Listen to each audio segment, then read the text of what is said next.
campaigning is going to come. With regard to discipline in the party, there are of course clear rules and guidelines how discipline are handled. And as you know, we have a committee that deals with matters of discipline. Then we have got respective party organs that handle those. So if somebody is unhappy the manner in which his case has been handled, he has the right to appeal through the normal channels. This appeal should be handled. You see, there are rules that must be observed. We must strengthen multi-party in our country.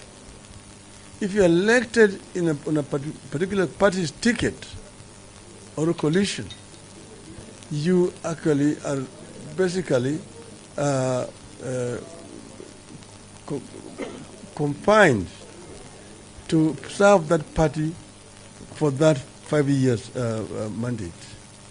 If in the middle of that period you feel dissatisfied with that party, they want to cross the floor, then of course it is your democratic right. But the rules have been that you resign, you go back to the electorate and seek a fresh mandate from the electorate. This is what we are saying. So we are saying those members who don't want to be in ODM are free. They have their democratic right to move to wherever they want to move. But allow us and our supporters an opportunity to test your popularity. Let us then also have another candidate to replace you. Next.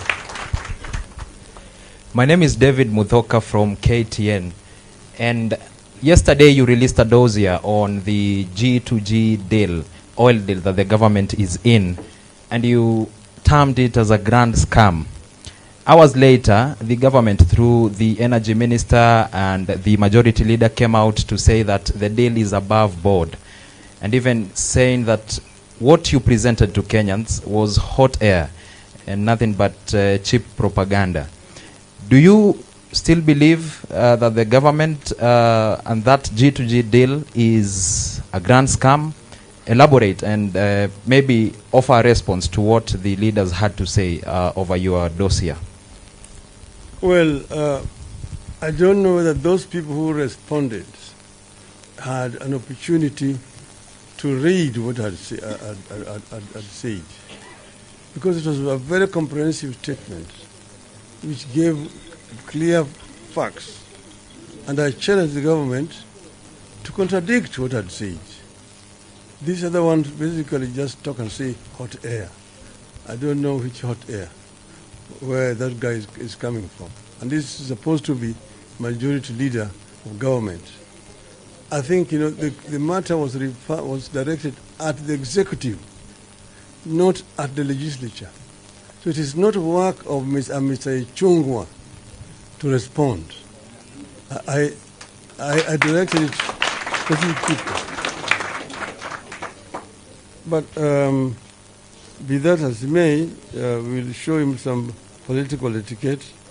The issues are raised, and they're still valid.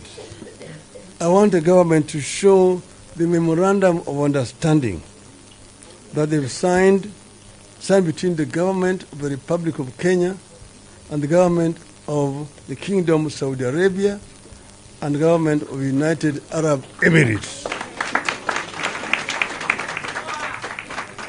Not signed between the Minister for Energy and the CEO of Aramco, just a company. That G2G, because they call this G2G. G2G means that it's an agreement between those governments and Kenya government. Let us see that MOU. 2, let them also show us tax returns which as a result of this importation of this oil, how much tax has been paid by these companies, these shadow companies that have been appointed to handle this cargo, this deal. Okay?